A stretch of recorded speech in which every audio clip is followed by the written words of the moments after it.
semuanya? Pagi, Bu. Bagaimana kabarnya hari ini? Alhamdulillah. Alhamdulillah sehat-sehat semua ya, sehingga kita bisa mengikuti pembelajaran kali ini dengan penuh semangat dalam keadaan sehat walafiat. Baiklah anak-anak, kita sama-sama memulai pembelajaran ini dengan pembacaan doa secara bersama-sama yang akan dipimpin ketua. Mari kita berdoa bersama-sama dengan baca surat Al-Fatihah. Bismillahirrahmanirrahim.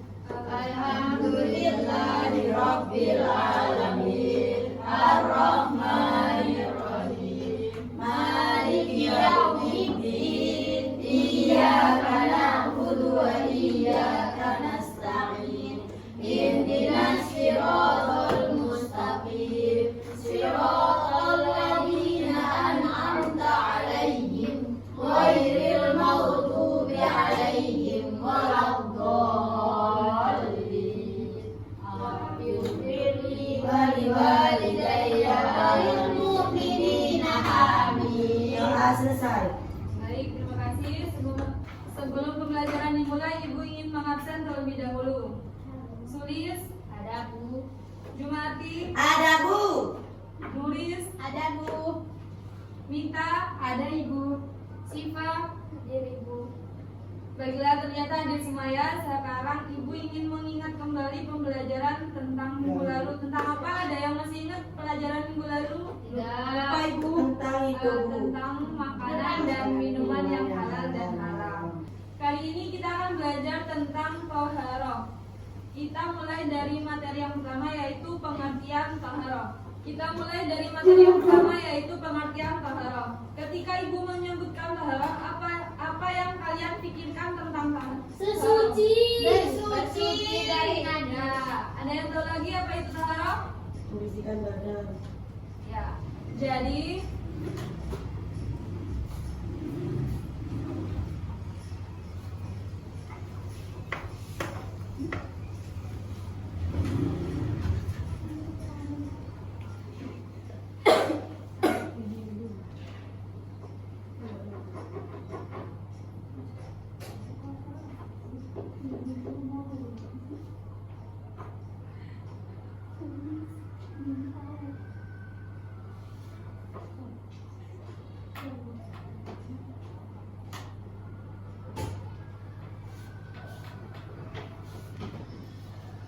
toharoh secara bahasa adalah bersih atau suci yang terbebas dari kotoran. Kemudian secara istilah toharoh adalah membersihkan diri kita dari hadas maupun najis agar diperbolehkan untuk melaksanakan suatu ibadah. Maksudnya bagaimana, Bu? Contohnya, misal kita sholat. Ketika kita sholat, kita harus bersih dari hadas maupun najis, baik itu pakaian, tempat maupun yang kita kenakan ya. Jadi semua itu harus bersih dari hadas dan najis. Cara bersuci dari hadas yaitu dengan cara mandi, kemudian berwudu. Kemudian jika tidak ada, ya menggunakan dengan cara apa? Dengan cara tayamum. Ya. Ada yang tahu apa itu tayamum? Ada. Ya, apa Sulis? Bersuci menggunakan debu. Ya. Tayamum adalah bersuci menggunakan debu atau tanah.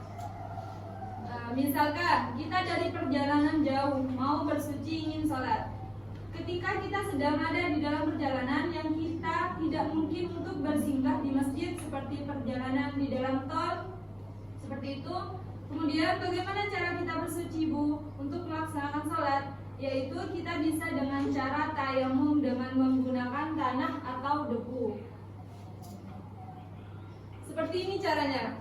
Misalkan kita di dalam bis, kemudian kita tayamum menggunakan debu yang menempel di jendela bis yang kita naiki. Misalnya, bis tangannya ditempel dan kita berniat tayamum dan memulai tayamum. Yang perlu diingat ketika kita tayamum, debu yang sudah digunakan tidak boleh digunakan lagi ya. Artinya, misalkan tadi kita menggunakan atau menempelkan tangan kita di sebelah sini, berarti untuk selanjutnya sebelah sini. Baik, pengertian toharoh sudah. Ketika kita membahas mengenai toharoh bersuci, kita harus mengetahui dasar hukumnya. Apa itu dasar hukumnya dari toharoh? seperti yang di dalam hadis Nabi Shallallahu Alaihi Wasallam yang artinya dari Abu Hurairah radhiyallahu anhu, beliau mengatakan Rasulullah Shallallahu Alaihi Wasallam bersabda, Allah tidak menerima salat salah seorang kalian apabila ia telah berhadas sampai ia berwudu terlebih dahulu. Artinya ketika kita sholat, kita harus dalam keadaan suci dari hadas maupun najis. Kemudian hadis yang menjelaskan tentang kebersihan seperti an-nadhafatu minal iman, yang artinya sesungguhnya kebersihan itu sebagian dari iman. Selanjutnya kita akan membahas mengenai hadas. Apa itu hadas? Ada yang tahu? Nggak tahu Ibu. Hadas berarti tidak suci. Hadas itu adalah suatu keadaan yang tidak suci dalam diri kita, yang menyebabkan kita itu tidak sah dalam melaksanakan suatu ibadah, misalnya sholat maupun tawaf ketika haji.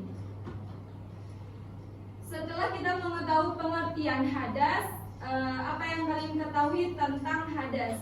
Hadas itu dibagi menjadi dua, yaitu ada hadas besar dan juga ada hadas kecil. Hadas besar yaitu keadaan seseorang tidak suci, di mana dia harus mensucikannya dengan cara mandi ataupun bertayamum. Contoh hadas besar yang kalian tahu apa? Contohnya ketika kalian waktu menstruasi. Kalian ini kan sudah balikan ya? Ya, Bu. Kalian menstruasi itu artinya kalian sudah menanggung hadas yang besar. Bagaimana cara mensucinya? Yaitu tadi dengan cara mandi wajib.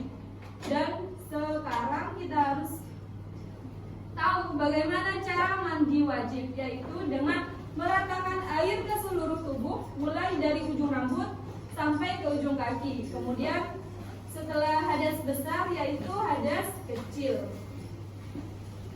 Hadas kecil adalah keadaan diri kita yang sedang menanggung hadas, yang cara mensucikannya yaitu dengan cara berwudu saja ataupun dengan cara tayamum. Selanjutnya kita bahas mengenai najis.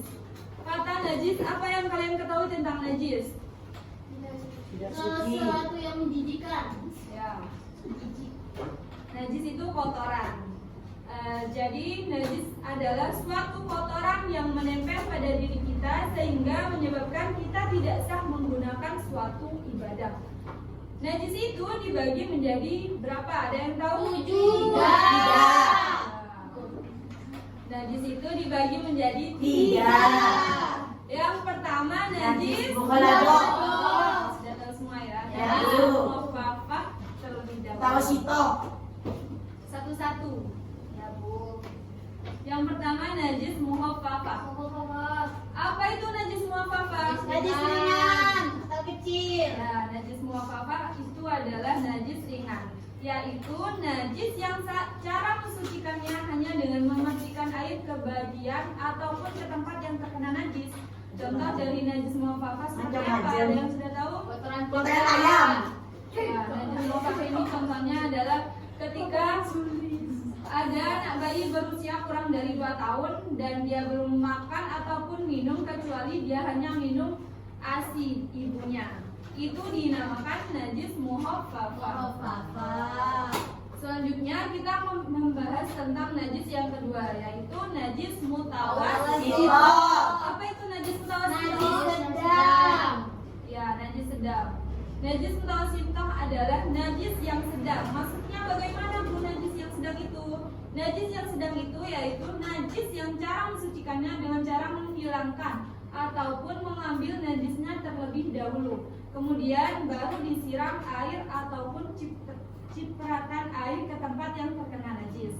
Misalnya nih ya, contoh di kursi ada kotoran cicak yang jatuh. Bagaimana cara mensucikannya? Kita mengambil dulu tai cicaknya. Yang pertama, ambil kotorannya terlebih dahulu, kemudian kita siram air atau percikan air kepada kursi yang terkena najis tersebut. Kemudian kita membahas tentang najis yang ketiga, yaitu najis mukhalafah. Apa najis mukhalafah? Najis besar. Ya, najis berat atau najis besar. atau itu cara mensucikannya yaitu dengan cara mencuci atau membasuh dengan 7 kali cucian dengan air yang salah satunya dicampur dengan tanah ataupun debu. Kemudian contoh dari najis mukhafafah ini apa Bu? Kok bisa disebut najis yang berat? Contohnya ada yang tahu? Tahu air liur anjing. Ya, tepuk tangan buat tulis. Ya, contoh dari najis muhalladah ini seperti air liur anjing, di mana ketika kita misalkan kita terjilat oleh anjing sedikit saja, kita harus membersihkannya dengan cara 7 kali basuhan. Yang salah satunya yaitu dengan cara membersihkan atau membasuh dengan tanah. Selanjutnya kita akan membahas tentang perbedaan antara hadas dan najis. Siapa yang tahu perbedaan antara hadas dan najis? Atau ada yang belum tahu? Ada yang belum tahu. Tidak tahu semua Bu. Cara mudahnya untuk mengetahui perbedaan antara hadas dan najis yaitu dari pengertiannya. Jadi kalau hadas berarti keadaan diri tidak suci, sedangkan najis itu adalah suatu yang tidak suci itu, yaitu kotorannya. Berarti hadas itu keadaan diri yang tidak suci dalam diri kita. Misalkan tadi kan sudah disebutkan juga hadis kecil dan juga hadis besar. Sedangkan najis itu suatu kotoran, berarti kotoran yang menempel.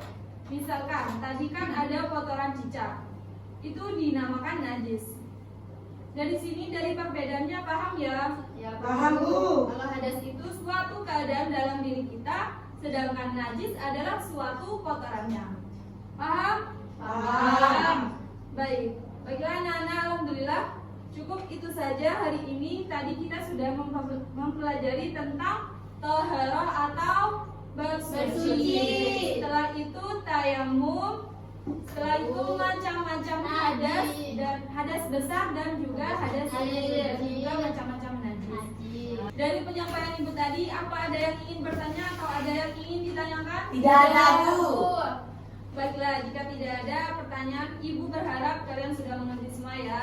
Ya, Bu. Terima kasih. Mari kita akhiri dengan pembacaan kafaratul majelis.